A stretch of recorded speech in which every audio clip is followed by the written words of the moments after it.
They called her a saint, but the Duke called her a thief. For 3 months, Kayleigh smuggled hot soup and bread to the beggar woman shivering beneath the gas lamps of her failing shop. She expected nothing. No money, no praise, just the satisfaction of keeping a soul alive in the freezing London winter. But on a Tuesday that changed history, a carriage bearing the royal crest screeched to a halt. The Duke of Ashbury stormed out, not to thank her, but to arrest her. "Get your hands off my mother," he roared. Kayleigh froze. The beggar wasn't a pauper. She was the missing Duchess, and the revenge she was about to unleash on Kayleigh's enemies would leave the entire city trembling. The fog that rolled off the Thames on the morning of November 14th, 1892, was thick enough to taste. It carried the scent of coal smoke, wet cobblestones, and the distinct metallic tang of desperation that seemed to cling to the residents of the East End. For Callie Bennett, the fog was a blessing. It hid the peeling paint on the sign above her shop, the velvet thimble, and obscured the fact that the display window, once filled with imported French silks, now hosted only a few modest bolts of wool and cotton. Kayleigh adjusted the shawl around her shoulders, her breath pluming in the frigid air of the shop floor. At 24, Kayleigh possessed a beauty that was often overlooked, sharp, intelligent eyes the color of roasted coffee, and hands that were rough from needlework, but gentle in their touch. She was not a woman of leisure. She was a woman of survival. 3 shillings, she whispered to herself, tallying the ledger on the counter. Only 3 shillings and 6pence profit for the week. It wasn't enough. It wasn't even close. The rent was due in 4 days, and Frederick Sterling, the landlord whose name was whispered with dread across the district, did not accept excuses. He accepted gold, or he accepted evictions. A soft, rhythmic tapping on the glass of the front door broke her grim reverie. Carly didn't need to look up to know who it was.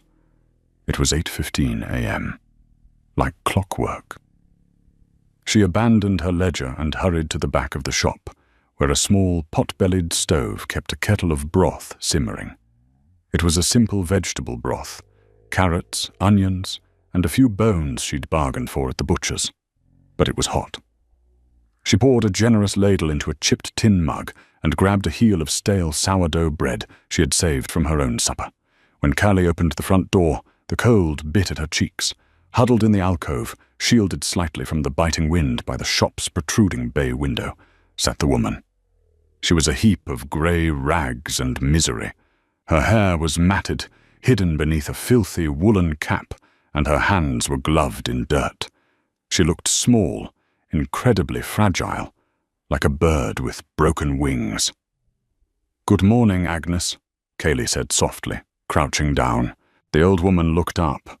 Her face was a map of deep wrinkles, stained with soot, but her eyes, a striking, piercing blue, were surprisingly clear. They were the only part of her that didn't look defeated. "The wind has teeth today, child," Agnes rasped. Her voice was refined, oddly melodic for someone living in the gutter, though Kayleigh had long stopped wondering about it. Poverty stripped everyone of their pasts. On the street, you were just hungry. "It does," Kayleigh agreed, pressing the warm tin mug into the woman's shaking hands. "Drink this. I put extra pepper in it today. It helps the blood." Agnes didn't drink immediately. She held the mug with both hands, closing her eyes as the warmth seeped into her frozen palms. "You give too much, Kayleigh. I see the lights go off early in your shop. I see the customers, or the lack of them." Kayleigh forced a smile she didn't feel. "Business is just slow before the Christmas rush, Agnes. Don't you worry about me. Worry about keeping warm." "You are a fool," Agnes muttered, though she took a sip of the broth, sighing as the heat hit her stomach. "A kind fool. The world eats kind fools for breakfast." "Then I hope I give the world indigestion," Kayleigh quipped. Agnes let out a dry, crackling laugh. "You have spirit. I like that. Spirit is the only currency that doesn't devalue." Kayleigh watched her eat for a moment, ensuring no one was watching. It was bad for business to have a beggar on the doorstep. Frederick Sterling had told her that explicitly. It lowers the property value, Miss Bennet. It attracts vermin. But Cayley couldn't send her away. Agnes had appeared 3 weeks ago, collapsed on the pavement. Since then, she had stayed near the shop. She never begged from customers, never shouted. She just sat, watched, and waited. "I have to open properly, Agnes," Cayley said, standing up and brushing the dust from her skirt. "Stay close to the wall. If Sterling comes by—" "The vulture!" Agnes spat the word with sudden venom. "If that man comes by, I shall make myself invisible. Go, sell your linens." Cayley retreated inside, locking the door against the cold. She didn't see the way Agnes watched her go, not with the gratitude of a beggar, but with the calculating assessment of a general observing a soldier. Agnes took another sip of the soup. "Carrots," she whispered to the empty street, "and time. She used the last of her time for me." The old woman reached into the folds of her rags. She wasn't reaching for a coin. Her hand brushed against a heavy, cold object hidden deep within her inner pocket, a signet ring, solid gold, bearing a crest that would have made any constable in London drop to his knees. "Soon, Callie," Agnes whispered. "Just a little longer." The bell above the door jingled at noon, but it wasn't a customer.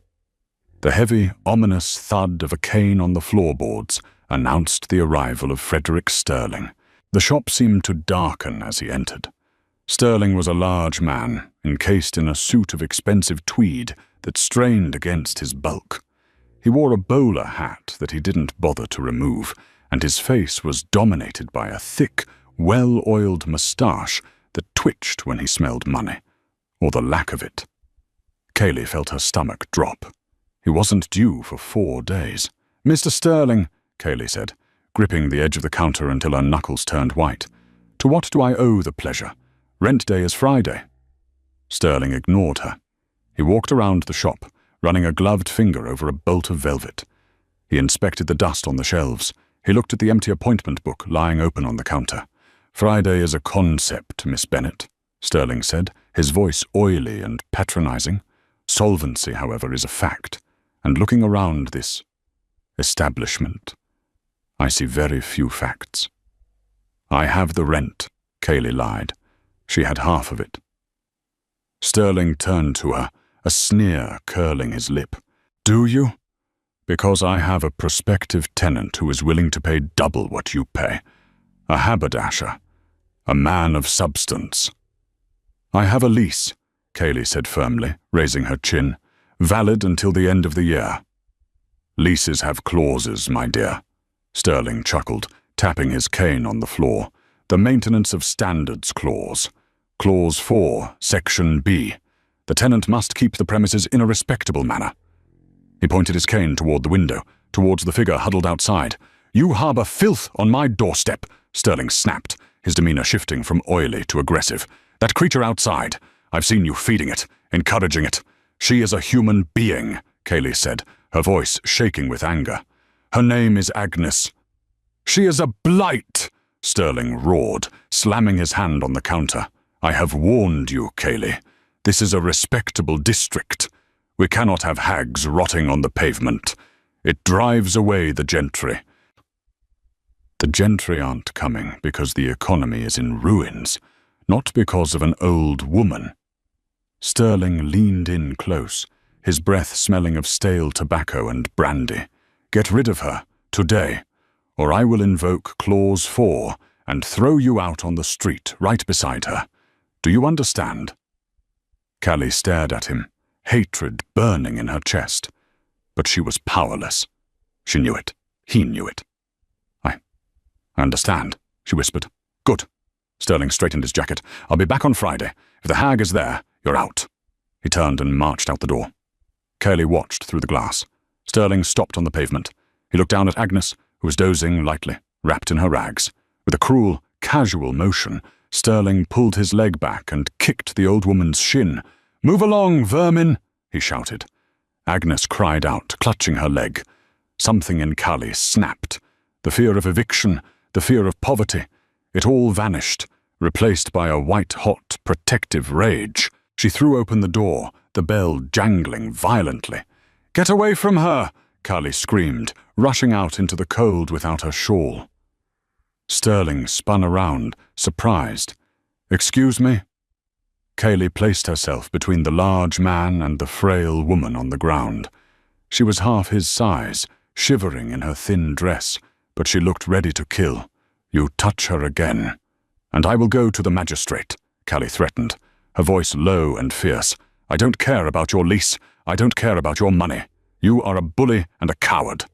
Sterling's face turned a violent shade of purple. Passers-by were stopping. A carriage slowed down to watch the commotion. "You dare!" Sterling hissed. "You protect this trash over your own livelihood?" "She is worth 10 of you," Kali said. Sterling laughed, a harsh, barking sound. "Fine, fine. You've made your choice. Friday, Miss Bennet. Prepare your boxes. And as for you—" He raised his cane as if to strike Agnes again. Kali didn't flinch. She grabbed the end of the cane mid-swing. It stung her palm, shocking her with the impact. But she held on.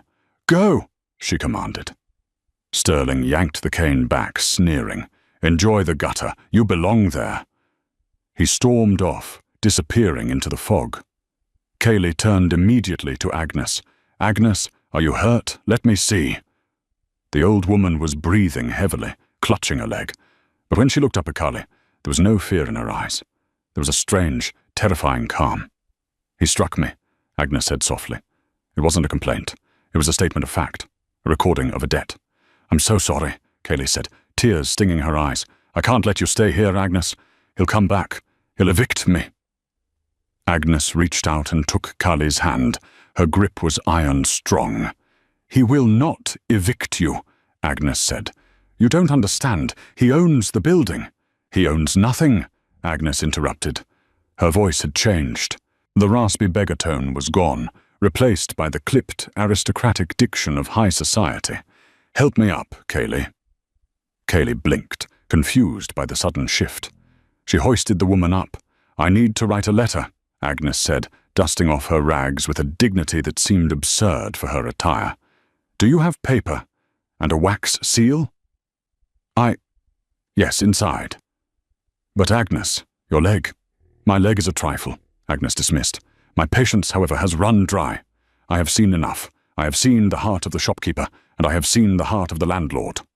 She looked Kali dead in the eye. "You fed me when you had nothing. You defended me against a giant when you were small. You risked your future for a stranger." Agnes limped towards the door of the shop, not waiting for Kali. "Come, child. We have work to do, and I require a cup of Earl Grey.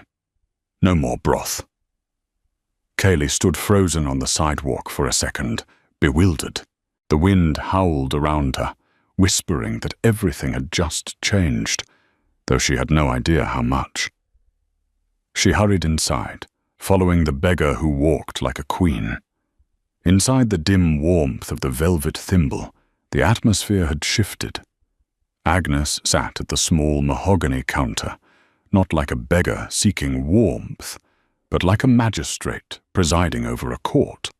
Kali moved around her nervously, retrieving her best stationery, a creamy, heavy-set paper she had been saving for invoice letters that she never had the stock to send. "Here," Kali said, placing the paper and a quill before the old woman. "Agnes, are you sure about this? If you need help, I can take you to the parish. They have beds." Agnes dipped the quill into the inkwell with a practiced, elegant wrist movement that startled Kali. A beggar's hands usually shook from gin or cold. Agnes's hand was steady as rock. "I do not require a parish, Kali. I require my son," Agnes said, the nib scratching loudly against the silence of the shop. She wrote quickly. Kali couldn't help but glance at the script. It was flawless calligraphy, sharp and aggressive. To Arthur, "The experiment is concluded. The patient has survived, though the infection in London is worse than we feared. Come to the address below. Bring the carriage, and bring the solicitors. Mother." Kali stared. "Your son?" Agnes didn't answer. She folded the letter with precise creases. "The candle, Kali." Cayley brought the wax candle closer. Agnes allowed the red wax to drip onto the fold of the paper. Then she reached into her rags and pulled out the ring Cayley had glimpsed earlier. She pressed the ring into the soft wax. When she pulled it away, Cayley gasped. The impression was perfect, a shield flanked by 2 roaring lions, surmounted by a coronet. It wasn't just a crest. It was a symbol Cayley had seen in the newspapers, usually associated with land deeds, shipping empires, and the highest echelons of the peerage. "The House of Ashbury," Cayley whispered, her hand flying to her mouth. That's the Duke's crest." "He is a stubborn boy," Agnes said, wiping the soot from the ring and tucking it back away. "But he comes when I call." She handed the letter to Cayley. "You must deliver this. Do not use the post. Take a hansom cab. Here." Agnes produced a gold sovereign from her boot, a coin worth more than Cayley made in a month. "Go to number 1, Grosvenor Square. Give this only to the head butler, Mr. Henderson. Tell him the Sparrow has landed." Cayley held the gold coin as if it were burning her palm. "Agnes, who are you?" Agnes looked at her, her blue eyes softening for the first time. "I am the Duchess Dowager, Catherine Agnes Ashbury. But for the last 3 months, to the blind fools of this city, I was just a hungry ghost." Cayley felt the room spin. The woman she had fed soup to, the woman she had defended against Sterling, was one of the wealthiest women in England. "Why?" Cayley asked, her voice trembling. "Why sit in the cold? Why beg?" "Because, my dear," Agnes said, her voice darkening, "my late husband left a will that worried me. He believed the heart of our city was rotting. He believed the wealthy had forgotten the poor, and that the poor had lost their honor. My son, the new Duke, laughed at this. He said the poor were poor because they were lazy, and the rich were rich because they were virtuous." Agnes gestured to her rags. "We made a wager. I told him I would survive 3 months on the streets with nothing but my wits. If I found no kindness, he would be right, and I would retire to the country. But if I found one soul, just one, who gave without expecting return, then he would have to change the way he runs the empire." She smiled at Cayley. "I found you." Cayley stood there, tears welling in her eyes. The weight of the revelation was crushing. "Now go," Agnes commanded gently. "Sterling returns on Friday. We must be ready." Tuesday passed in a blur of anxiety. Wednesday dragged. By Thursday the fog had lifted, but the tension in the shop was thick enough to cut with a knife. Cayley had delivered the letter. Mr. Henderson, the butler at Grosvenor Square, had nearly fainted when she gave the code phrase. He had snatched the letter and vanished, leaving Cayley to walk back to the East End in a daze. On Friday morning, the day of the rent, Frederick Sterling arrived early. He didn't come alone. 2 burly men, wearing rough wool coats and flat caps, flanked him. They carried crowbars. Cayley stood behind her counter, her heart hammering against her ribs. Agnes sat in her usual spot near the stove, sipping tea, wearing her rags, looking entirely unbothered. "Well, Miss Bennet," Sterling boomed as he kicked the door open. The bell jangled violently and fell off its hook, clattering to the floor. The day of reckoning. "I told you," Cayley said, her voice shaking but defiant. "I have a lease." "And I told you about Clause 4, Sterling sneered. He gestured to his thugs. "Boys, start clearing the stock. Anything of value goes to the pawn shop to cover her debt. The rest goes in the alley." "You can't do this," Cayley screamed as one of the men grabbed a bolt of fabric and threw it onto the dirty floor. "I can do whatever I like," Sterling yelled. "I own this street. I own the magistrate. And I certainly own you." He looked at Agnes. "And you filthy hag. You're still here." Sterling marched over to Agnes. He didn't see a duchess. He saw a stain on his property. He reached out and grabbed her by the shoulder of her ragged coat, hauling her up. "Get out!" Sterling roared, shaking her. "I'll have you thrown in the workhouse." "Take your hands off her!" Cayley lunged, grabbing a pair of heavy fabric shears from the counter. She held them up, points facing Sterling. Let her go, Sterling laughed, signaling one of his thugs. Grab the girl. The thug stepped forward, grabbing Kayleigh's wrist and twisting it until she dropped the shears with a cry of pain. Now, Sterling snarled, raising his hand to backhand Agnes. Let's teach you a lesson about loitering. Crack. The sound wasn't a hand hitting a face. It was the sound of the front window shattering. Sterling froze. Outside, the street had erupted into chaos. Horses were whinnying. Iron-rimmed wheels were screeching against cobblestones, and the shouting of pedestrians filled the air. Through the broken window, Sterling saw it. A carriage. Not a hackney cab. Not a merchant's wagon. It was a black, lacquer-finished carriage pulled by 4 black stallions. The door bore a crest of gold, 2 lions rampant. The carriage door flew open before the vehicle had even fully stopped. A man leapt out. He was tall, broad-shouldered, dressed in an immaculate charcoal morning coat, a silk cravat, and high leather boots. He carried no cane, but the way he moved suggested violence was not foreign to him. He had the same piercing blue eyes as Agnes. This was Arthur, the Duke of Ashbury, and he looked ready to burn London to the ground. "Make way!" his footman screamed, shoving people aside. Sterling dropped Agnes, his mouth hanging open. The Duke!" Sterling instantly smoothed his jacket, his face transforming from a mask of rage to a mask of sycophantic grovelling. He stepped over the broken glass, bowing low. "Your Grace! Your Grace!" Sterling called out, wringing his hands. "What an honor! To what do we owe this?" Arthur didn't even look at him. He stormed through the door, his boots crunching on the glass. He was a force of nature, sucking the air out of the room. He looked at the thug holding Kayleigh. "Release her," Arthur said. His voice was quiet, deep, and terrifyingly calm. The thug, sensing that he was in the presence of a predator, immediately let Callie go and backed away, hands up. Sterling, sweating profusely, tried to intervene. "Your Grace, please, these women are squatters, vagrants. I was just removing them to clean up the neighborhood for men of your stature." "Silence," Arthur snapped. The single word hit Sterling like a whip. Arthur walked past Callie, past the trembling landlord, and fell to his knees on the dirty floorboards in front of the pile of rags near the stove. The entire shop went silent. Arthur reached out, his gloved hands trembling slightly, and took Agnes's dirty, soot-stained hands in his own. "Mother," he whispered, his voice cracking. Sterling made a noise like a dying kettle. "Mother?" Agnes looked at her son. She didn't smile. She merely raised an eyebrow.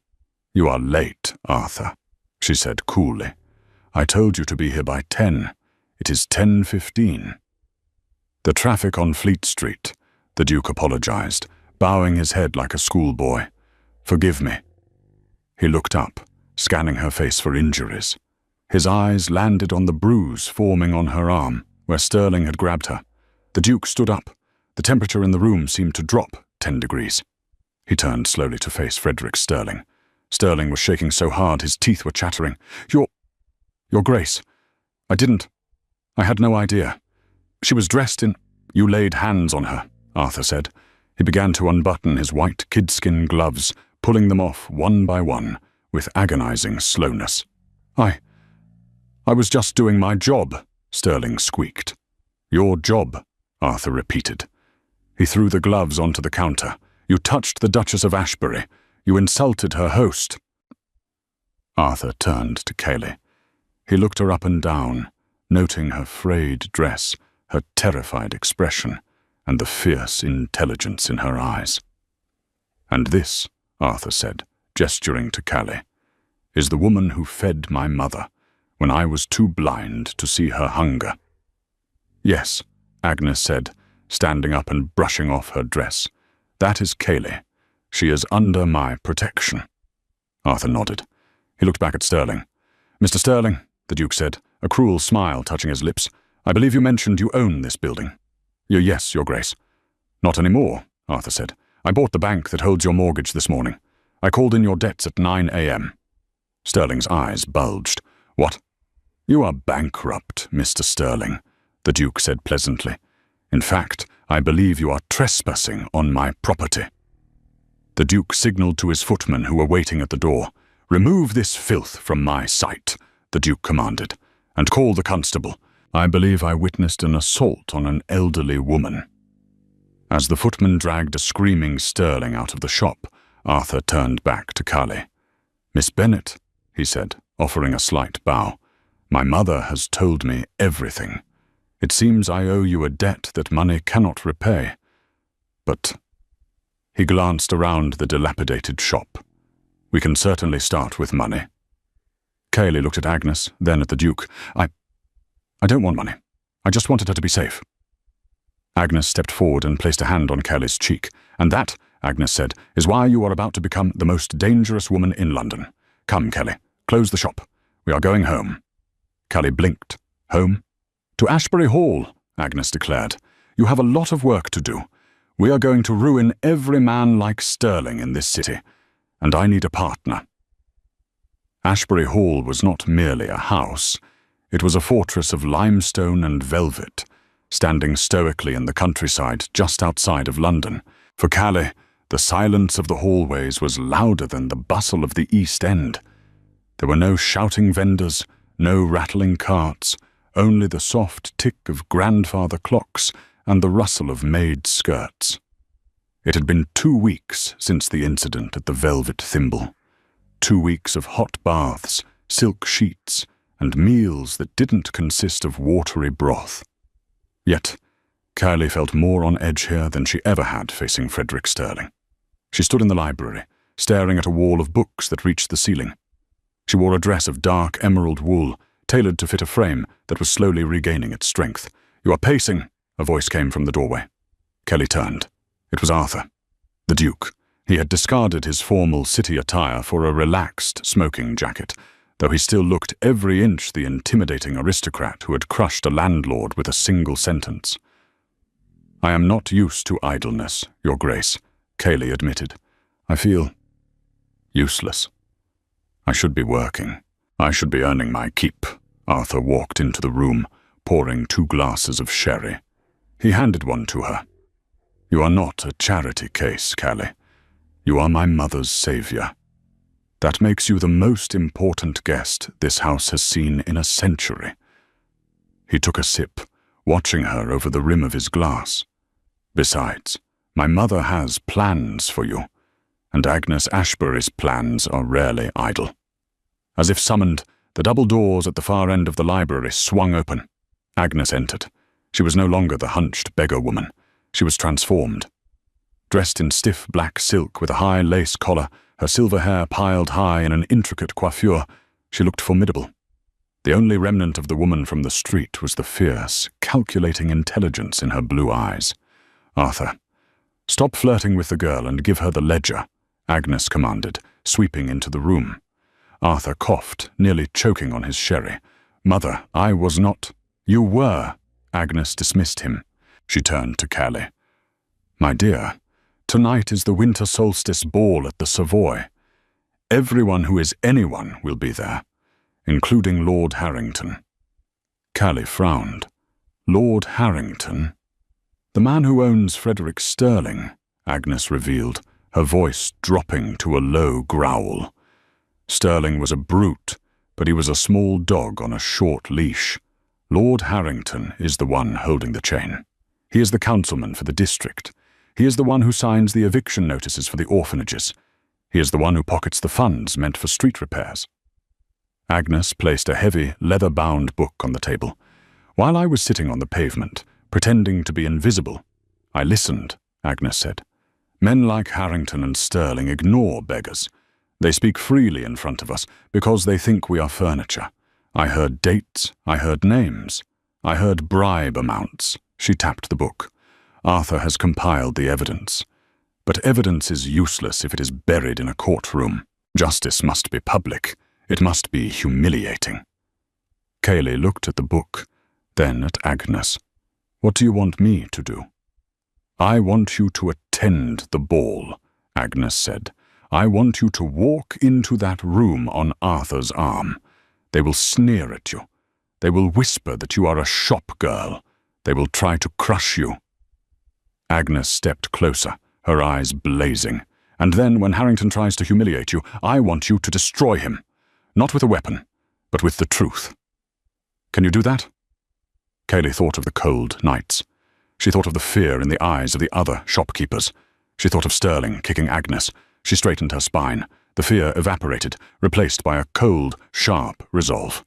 "I don't have a dress," Kaylee said. Agnes smiled, a wicked, delighted smile. "Oh, my child, we have been making a dress for you since the moment we left the shop, and it is not a dress for a debutante. It is a dress for a warrior." The Savoy Hotel was a cathedral of light. Chandeliers the size of carriages dripped crystals from the ceiling, casting a golden glow over the hundreds of guests swirling in the ballroom. The air smelled of expensive perfume, champagne, and the subtle, rotting scent of old money. When the steward at the top of the grand staircase banged his staff to announce the new arrivals, the room quieted slightly. "Her Grace, the Dowager Duchess of Ashbury." Agnes descended first, looking like a queen returning from exile. The crowd murmured. Rumors of her eccentric disappearance had circulated, but no one knew the truth. Then the steward struck the floor again. "His Grace, the Duke of Ashbury, and Miss Callie Bennet." The silence that followed was instant and absolute. Kaylee stood at the top of the stairs, her hand resting lightly on Arthur's arm. She was wearing a gown of deep, blood-red velvet. It was daring, cut sharply across the shoulders, with a train that flowed like liquid fire. Around her neck sat a diamond necklace that Arthur had pulled from the family vault that morning, the heart of the North, a stone so large it seemed to pulse with its own light. But it wasn't the jewels that held the room captive. It was Kaylee herself. She didn't look down. She didn't shy away. She looked out over the sea of faces with a calm, terrifying confidence. "Steady," Arthur whispered, leaning close to her ear. "Just breathe. I have you." "I'm not afraid," Kaylee whispered back, and she realized with a shock that it was true. They descended the stairs. The crowd parted like the Red Sea. Whispers hissed through the air like steam. "Who is she? Is that the shop girl? Look at the necklace, and surely they are engaged." At the bottom of the stairs, a man detached himself from a group of sycophants. He was tall, thin, with a face that looked like it had been carved from cold wax. He wore the sash of a councilman, Lord Harrington. He approached them, a glass of champagne in his hand, a smile that didn't reach his dead, shark-like eyes. "Your Grace," Harrington said, bowing to Arthur, then Agnes, a surprise to see the Ashbury family out in force. And he turned his gaze to Callie, his lip curling in recognition. "I see you've brought entertainment." Arthur stiffened, his muscle coiling to strike, but Kaylee squeezed his arm. "Let me." "Lord Harrington," Kaylee said, her voice projecting clearly over the hushed crowd. "It is a pleasure to finally meet the man who signs the letters." Harrington chuckled darkly. "I'm afraid I don't know what you mean, my dear. I sign many letters, though I suppose a girl from the slums wouldn't understand the complexities of governance." He turned to the crowd, raising his voice so everyone could hear. "Ladies and gentlemen, allow me to introduce Miss Bennet. Until last week, she was selling rags in the East End. It seems the Duke has a penchant for charity cases. Tell me, Miss Bennet, how much did you charge for a spool of thread? Or did you sell other things to afford such a gown?" A gasp went through the room. It was a direct, brutal insult, implying she was a mistress, a woman of low virtue. Arthur stepped forward, his face thunderous. "Harrington, one more word, and I will call you out." "No, Arthur," Carly said loudly. She let go of his arm and took a step toward Harrington. She was shorter than him, but in that moment she seemed to tower over the room. "You ask about my shop, Lord Harrington," Kaylee said, her voice steady and ringing like a bell. "I sold honest goods, wool, cotton, labor. I sold warmth to people freezing in the winter." She smiled, a cold, dangerous smile. "But you sell something much more expensive, don't you? You sell people's lives. Harrington's smile faltered. Careful, girl. You are speaking to a peer of the realm. I am speaking, Cayley continued, to the owner of the East End Revitalization Project, a project that received £10,000 from the Crown last month to repair the roofs of the tenements on Baker Street. She paused for effect. The room was deathly silent. But the roofs weren't fixed, were they? Lord Harrington, Cayley asked innocently. I know, because I lived there. I watched the rain fall on the cribs of children. So I must ask, where did the £10,000 go? Harrington's face went pale. This is preposterous. Slander. Is it? Cayley reached into the small, beaded purse at her waist. She didn't pull out a fan or a handkerchief.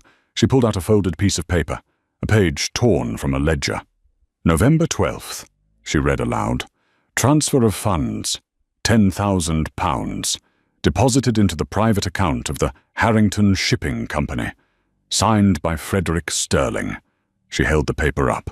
I have the rest of the ledger in the carriage, Cayley said, turning to the shocked crowd. It details 5 years of eviction notices, bribes paid to fire inspectors to ignore safety hazards, and the systemic theft of charitable donations. Harrington lunged for her. Give me that. Arthur moved faster than light. He caught Harrington's wrist in mid-air, twisting it violently until the man fell to his knees with a shriek of pain. She is speaking, Arthur growled down at him. Do not interrupt the lady. The ballroom had turned into a courtroom. The orchestra had stopped playing. The champagne flutes were lowered. All eyes were on the trio in the center of the floor. The kneeling councilman, the furious duke, and the woman in red holding the paper like a sword. You cannot prove that, Harrington sputtered, sweating profusely. That is a forgery, a lie by a gutter rat. Agnes stepped forward. She tapped her cane on the floor, the sound echoing sharply. A gutter rat? Agnes asked pleasantly. Strange. I was the one who procured that ledger, Lord Harrington. She looked down at him with utter disdain. You see, while you were stepping over beggars to get to your carriage, you forgot that beggars have eyes. You met with Sterling in the alley behind the Velvet Thimble on Tuesdays. You discussed your accounts openly. You thought no one was listening, because the old woman in the rags was invisible to you. Agnes leaned in close. I am that old woman. The revelation hit the room like a bomb. The Dowager Duchess. Begging? Spying? You? Harrington whispered, staring at Agnes in horror. It was you? It was me, Agnes confirmed, and I have already sent a copy of this ledger to the Prime Minister, and another to the editor of the Times. The morning edition is being printed as we speak. Harrington slumped. He looked around the room for support, for his allies, but the other aristocrats were already taking steps back, distancing themselves from the sinking ship. In high society, corruption was tolerated only as long as it was discreet. Public exposure was a death sentence. Get him out of here, Arthur commanded the security guards, who had rushed to the scene, and ensure he is held for the police. As Harrington was dragged away, shouting threats that no one listened to, the tension in the room broke. Arthur turned to Callie. His eyes were shining with an intensity that made her breath catch. You were magnificent, he said softly. I was terrified, Cayley admitted, her hands finally starting to shake as the adrenaline faded. You didn't show it, Arthur said. He took her hand, raising it to his lips in front of the entire assembly. It was a gesture of immense intimacy and respect. You brought down a tyrant without spilling a drop of blood. The orchestra, sensing the mood, began to play a waltz. Slow, hesitant at first, then swelling. Miss Bennet, Arthur said, not letting go of her hand. I believe the floor is ours. Will you do me the honor? Callie looked at him. She looked at the crowd, who were now watching them with awe rather than judgment. She looked at Agnes, who gave her a sharp, approving nod. I don't know how to waltz, Cayley confessed quietly. Arthur smiled, pulling her closer until her red velvet dress brushed against his suit. Then it is a good thing I am an excellent teacher, he murmured. Follow my lead. 1, 2, 3, 1, 2, 3. As they swept across the floor, Kaylee felt the world tilting. She was no longer the shopkeeper counting pennies. She was a woman who had faced the worst of London and won. And as she looked into the Duke's blue eyes, she realized that the hardest battle might not be against landlords or councilmen, but against the sudden, overwhelming feeling that she had finally found where she belonged. But the story wasn't over. Harrington was gone, but the damage he had done to the East End remained. And Callie Bennett was not the type to dance while there was still work to be done.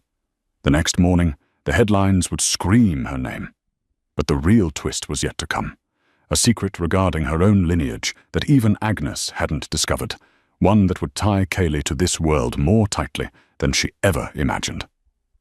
The morning sun hit the breakfast table at Ashbury Hall with a brightness that felt like a promise. The heavy velvet curtains had been pulled back, revealing the frost-covered gardens where peacocks strutted with arrogant indifference to the cold.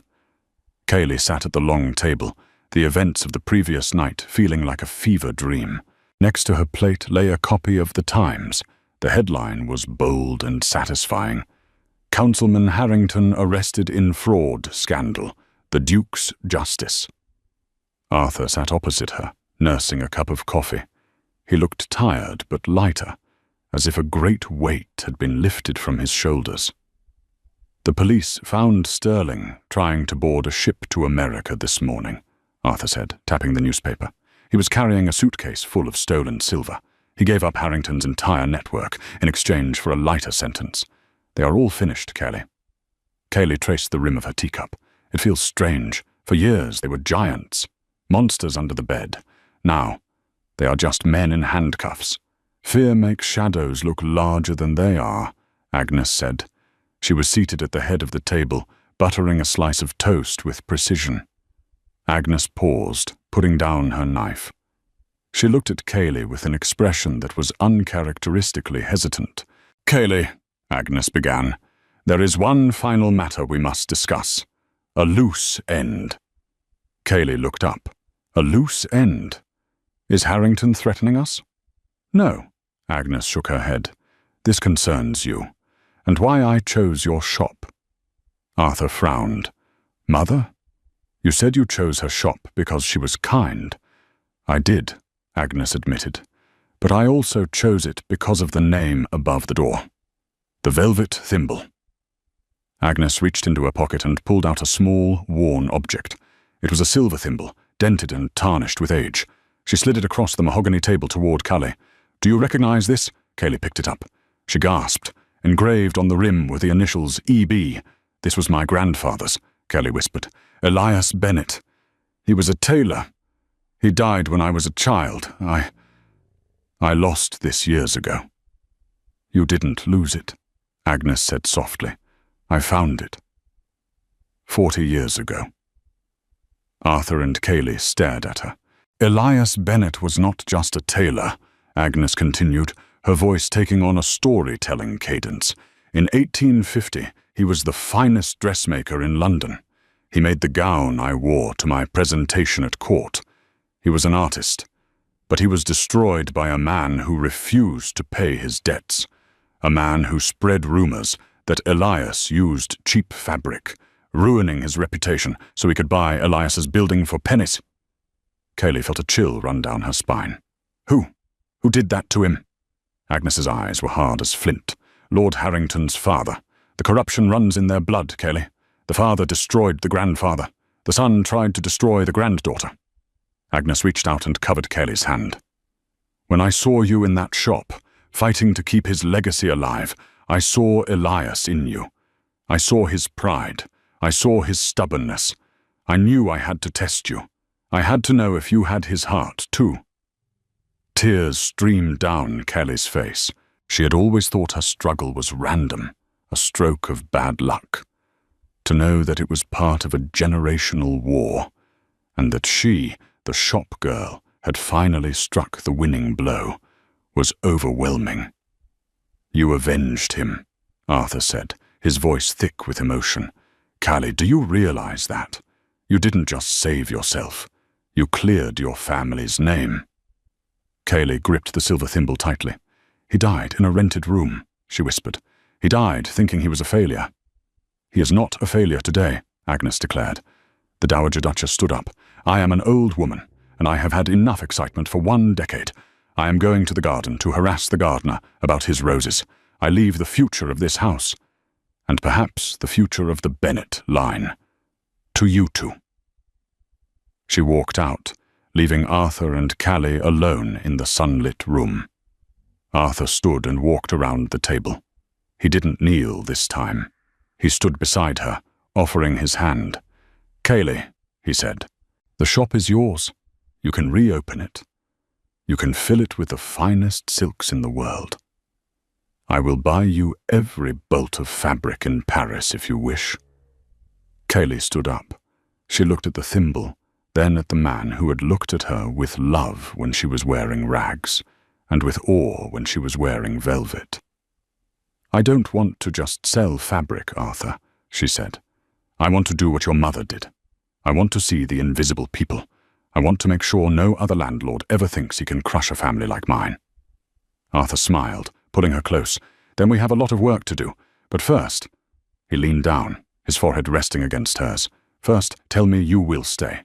Not as a guest, but as the lady of this house. As my partner." Callie closed her eyes, breathing in the scent of him. Wood smoke, coffee, and safety. "I will stay," she whispered. "But the shop stays open, and I'm keeping the name." "The velvet thimble," Arthur agreed, kissing her. "Long may it rain." "Cool." Outside, the fog had vanished completely. The winter air was crisp and clear, and for the first time in her life, Callie Bennet didn't feel the cold. She felt only the warmth of a fire that would never, ever go out. And so, the shop girl who fed a beggar became the Duchess who changed a city. Callie's story reminds us of a powerful truth. Kindness is never wasted. When Callie gave that hot soup to Agnes, she didn't know she was feeding a duchess. She just knew she was feeding a hungry human being. That single act of compassion became the key that unlocked her destiny and brought down an empire of greed. It proves that character is revealed not when we are watched by kings, but when we are watched by no one. Sterling and Harrington thought power came from money and fear, but they learned the hard way that true power comes from loyalty, courage, and the unbreakable human spirit. If you enjoyed this story of justice served cold and love found in the most unexpected place, please hit that like button. It really helps the channel grow and lets me know you want more stories like this. I want to know what you think. If you were Callie, would you have forgiven the landlord? Or did he get exactly what he deserved? Let me know in the comments below. Don't forget to subscribe and turn on the notification bell so you never miss a new story. I have a shocking tale coming next week about a man who faked his own death to test his wife. You won't want to miss it. Thanks for watching, and I'll see you in the next video.